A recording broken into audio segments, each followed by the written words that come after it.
true story is, true story is because of my pride and my ego, I was supposed to remain in this denial that I am the daughter of the underworld. My mama's Lilith. And so I've agreed to going through what I've been through. I've agreed prior into coming into this body that I was going to go through what I've been through. That was the agreement. That's why I ascended at birth.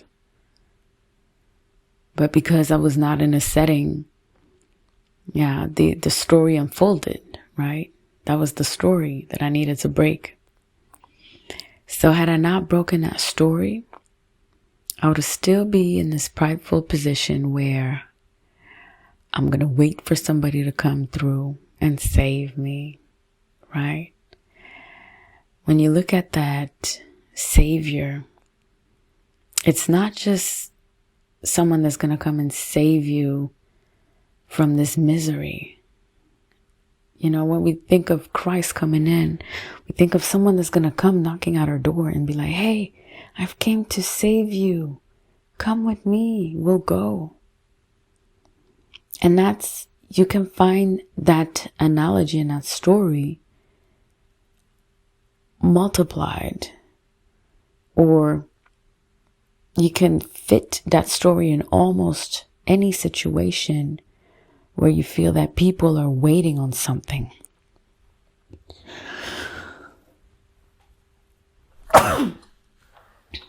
They are waiting on something to come and free them. And that something is going to be different from one individual to another. Right? So I was waiting on something. And that was the biggest curse I needed to break. Was come to the realization that I had this idea that for me to be a loving mother, I needed to have a husband. And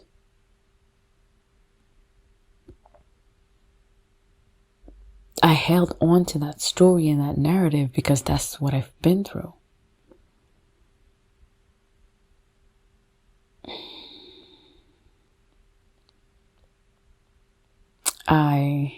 When I think about this, I'm thinking of how my mom was when my dad wasn't around. She couldn't stand us, right? There needed to be a nanny or some form of guardianship around because she couldn't be around kids. She didn't know that children had a soul too, because her soul was damaged early on as well. And that's through female circumcision. If you've checked my videos on YouTube, you'd happen to find that there's a lot of truth. A lot of truth that you can't hold on to a version of a mother that was just there to bring you lessons. You can't hold on to that version of a mother because it was not true to begin with. The woman that birthed you was the vessel.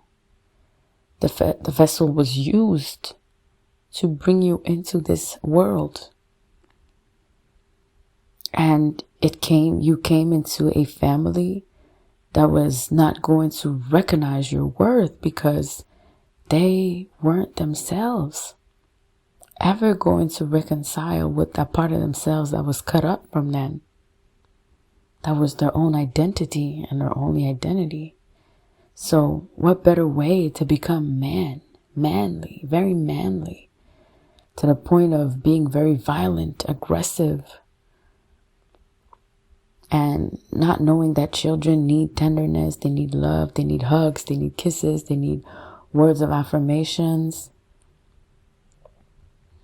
And, you know, when I look at my mom, like, she was none of that.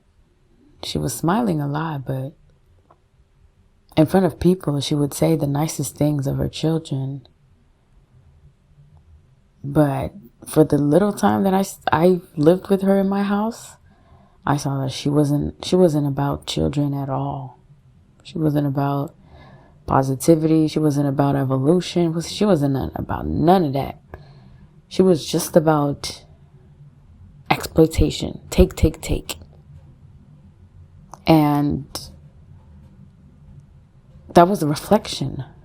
The little time that she spent with me, that was her showing me where she was at.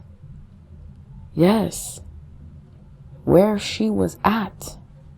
She was not at a good place. And even though, you know, I could have been nice to her, maybe I wasn't myself, not even talking sweet words to her, because again, I was holding on to a hurt. That was again another illusion of how hurt I felt when I was young. So even me, like, I had a blockage when it came to accepting her and giving her words of affirmations and healing her. But I was not going to put myself again in a position where people come into my space just to be fed. They come and they're how do you say that? They're vicious. And you can look at how they eat. And it's funny because I was one of them too. Like I know I have those old patterns, but I've shed them. I've shed them totally because it was not where I was going. It was not the type of life I wanted to live. I was not just about take. Because I've been through what I've been through with the molestations and, you know, selling her children, that made me into a person that would give. And it's not like it was something that was activated through that trauma. It was actually something. It was a power. It was an internal power. Like the vessel in which I came in host a powerful soul. And so some people, they read that, I want to say that too, that, in Africa and in many continents, like many indigenous cultures are going to do that. They're going to go to divination to have access to, have access to knowing who are the most wealthy people in the village or in the city nearby. And what they're going to do is because we lived in an era of bondage, they're going to want to trap family members. They're going to want to, conspire against a family just because they know they're wealthy. Maybe it's to marry them. Maybe it's to, trap them with kids. And again, that is someone that's living out of survival instinct, because that is all they know. It's death. They don't know life. They know death. Meaning when you come from a nomadic people, like the Fulani people, and Fulanis are way scattered. They say that they're one of the first Jewish people because they have a certain, especially their traditions, the way they live, their nomadic ways. They were the original Jews, some say. But you can do your research, and more often than not, they were nomads, so they had to pack up and leave. almost all the time. They lived in conditions that were tough, right? Sandstorms, no water, no greenery. You're in this dry land desert. So there's not, it's like, I want to compare nomadic people as, have you watched the movie Dune? Dune? It's like this type of savagery, barbaric, I want to say, right? But they came with a concept by living in these nomads' lands, right? They've adapted a lot, right? They know how to negotiate. They can sell a family member for another. Like, everybody is merchandise. You just got to name your price. You understand? That those were the traditions on which these people expanded and moved around and survived. They survived. They've adapted. So they didn't have much time to think of politics and ways of of being civil. No, like it's one for self. If we're a tribe, we make sure we protect our cattle, we protect our camels, we protect what we have. I want to say it's almost like pirates, but on land.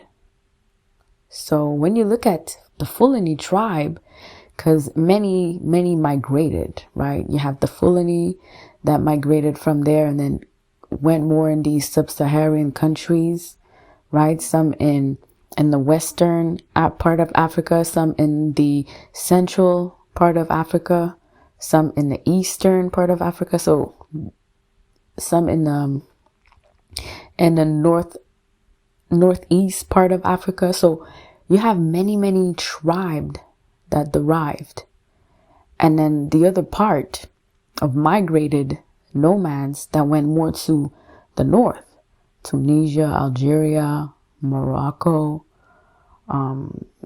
even the Middle East, when we don't really talk about, all Syria, Jordan, I want to say the UAE, like Saudis, okay, Saudis are not light skinned. Like, I beg for people to, like, when you look at Saudi Arabians, you look at Libyans, they don't look that white. Maybe because they got diluted with other tribes, and the conquest and the religion spread out. So the Europeans got more blended with these people, with these northern tribes. So when you come to that realization, these people, they have certain traditions. Why do you think you had to female circumcise for people living in the desert? It's a way of ultimately assuring loyalty. If you are part of our tribe, right, we're gonna cut you because you're a commodity. That's number one. Number two, you're a liability because you're a woman. So because we know how women are, right, they're very sexually active and energetically abundant, because we are the ones that create life through our womb space. Men have it too. It's just they need to tap in by using their imagination. And that's another topic in and of itself. But just to let y'all know, when you come to that realization that they had to cut a woman's, sensual space to assure that the women were going to stay with the tribe no matter what, right? Because of the geographical conditions, the environmental conditions, right? So we're larger in number. If we have children, if we have little girls, might as well cut their clitoris so that they are bound to the tribe for life, unless we marry them into other tribes and they belong there. So it was very strategic in how women were just cut very early on. And that would assure for the woman to be very obedient to her tribe. So imagine fast forward 50 years. So let's just say that was like in the 12th century, or even, 7th century. I'm taking the 7th century because, that's around the time that Islam came into play, because Islam was a continuation of the other two religions, and Islam needed to come with some formula to liberate the woman without necessarily, having to sanction her with female mutilation. I feel like the Islam faith, they are very much so, they prohibit cutting of the woman's clitoris, but they don't prohibit, like they don't stop male circumcisions, and they have all types of reasons to do it, right? Because men are supposed to be as well as obedient, but differently, to a different type of authority. Okay, so women were cut, and that was how, they would stay loyal to the tribe. So imagine like coming from a line of women that were cut. You don't necessarily connect to your emotions because there are so many traumatic memories that you hold in that womb space. So you will limit yourself to even birth. I want to say you will limit yourself to just allowing for babies to pass through, because you're breeded like a cattle. You need to make babies, so you're gonna get fucked. You're gonna have 1, 2, 3, 4, 5, 6, 7, 8, 9, 10 tribes, 10 additional children to the tribe. They're gonna intermarry, because they do marry within the tribe. That's one thing that we need to address here. A lot of nomadic tribes, because again of the geographical, environmental, I want to say conditions in which they would, change places from places and always be on the move. They didn't have time to go look for other tribes. Not to say that they weren't, that the desertic area wasn't much, was as populated as now. No, what I'm saying is people migrated with time. They started leaving the region because, there was a lot of, it was getting more difficult, I would say. But some tribes still remain till this day. So all this to say that, they weren't really looking, maybe, like it was always kind of like a risk, when two nomads, come across one another. It's like a kung fu movie or a Western movie where, there's always going to be this power dynamic, or of who is in control of who, or who has more domination than the other, right? And that's going to be demonstrated to the amount of cattle. It's going to be demonstrated to the amount of people they have on their tribe, women, men, the amount of camels that they have. So it's going to depend on the type of tribe and, the type of leader that they have. So when you come to that realization, they needed to marry in between them, right? And that caused a lot of, and that is why I say, like, the nomadic people of the desert, of the Sahel or the desert, they were the first Jewish. If you look at the story of Jewish people and how they migrated, and then, like they're still looking for their promised land. That's very symbolic, first of all. It is not applicable in the literal sense, but because, we We tend to all believe in the same thing because we want to conform and stay and look like normal people. So we're going to agree to certain ways of doing things and changing the truth and blah, blah, blah, blah, blah for people's, economical interest. So when you think of it, like it was crazy to steal that story and to make it their own and make Hollywood blockbusters talking about it when the actual people that, had to travel from land to land were actual black people living on the continent, on the African continent. It's something. It's something else. So yes, all this to say that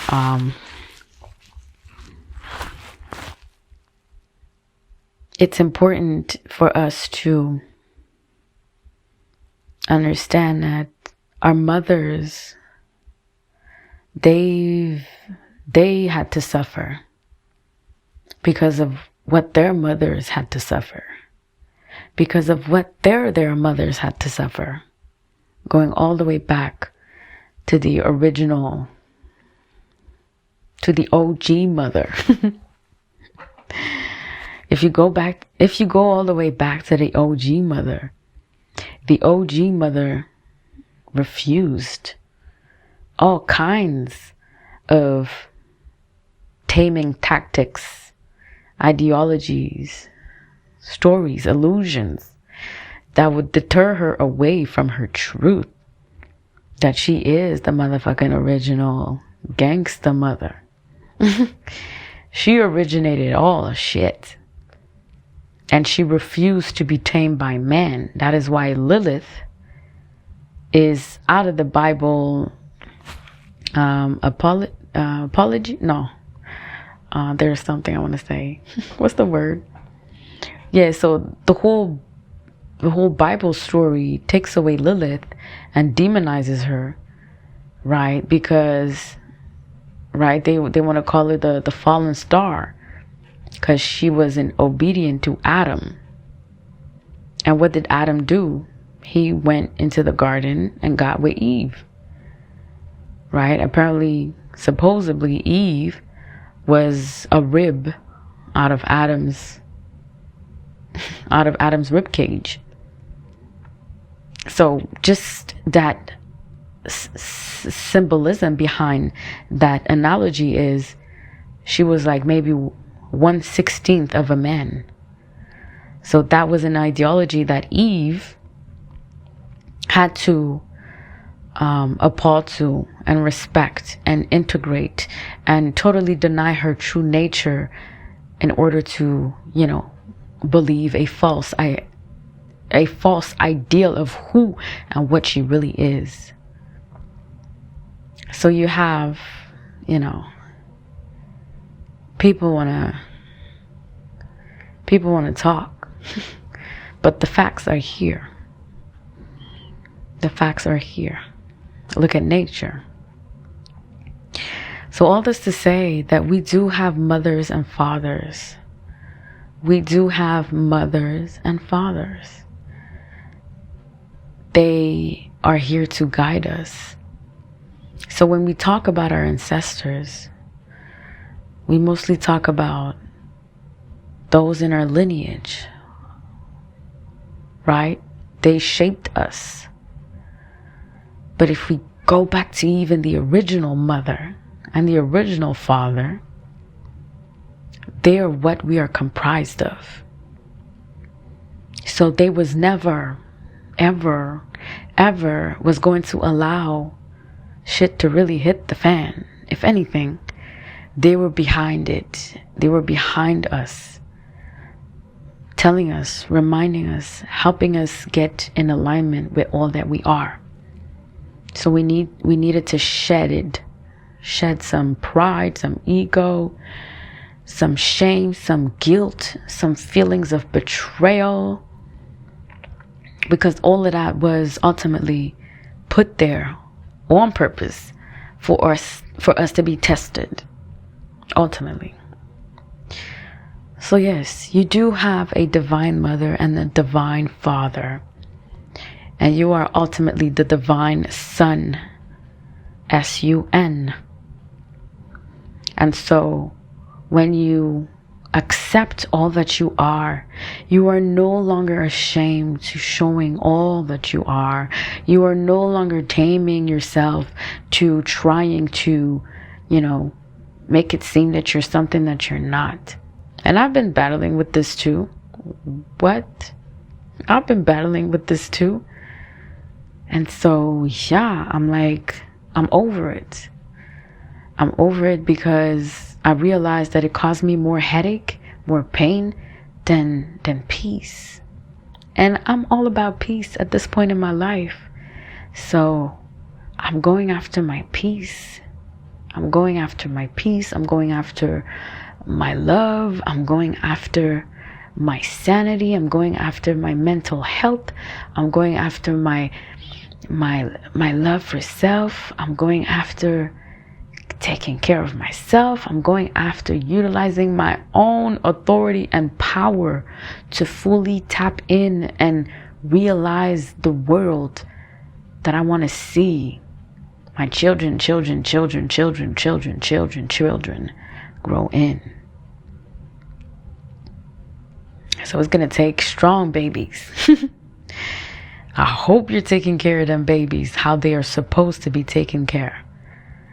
If you're having issues right now, you feel like you're in a very low place, cry out for help. And, cry out for help if, you're on the verge of a crisis, but also cry out for help to your divine mother and father who are there. They're listening to you, and they will send you angels and archangels, and they will send you your ancestor, your grandmother that had a lot of love for you, or your father that passed away, or your auntie that you loved dearly, or a friend that was always laughing by your side and that passed, or a fish that you had a lot of love for, or a child that you had to abort, or parents that you had to lie to because of who you really love. We need to come off of this. And I was waiting on a savior. And my type of savior was a man. Waiting for a man to make me happy. Don't we all have these type of expectations? But I found the man of my dreams, and that man lives within me because I'm that woman to my man. And so by knowing this, I know everything is possible. That's why I'm living my dreams. I'm living my dream world right now because I choose to deconstruct the old ideologies, the old beliefs that we need someone else outside of ourselves to make it happen. It's all about the belief. What do you believe you are worthy of? Oh, guys, I could talk. I could talk and talk and talk and talk. But I'm going to leave it at that, y'all. This is my first video or note that I'm putting in a year. I hope you enjoy it. Take care of your minds, your hearts, and your entire being.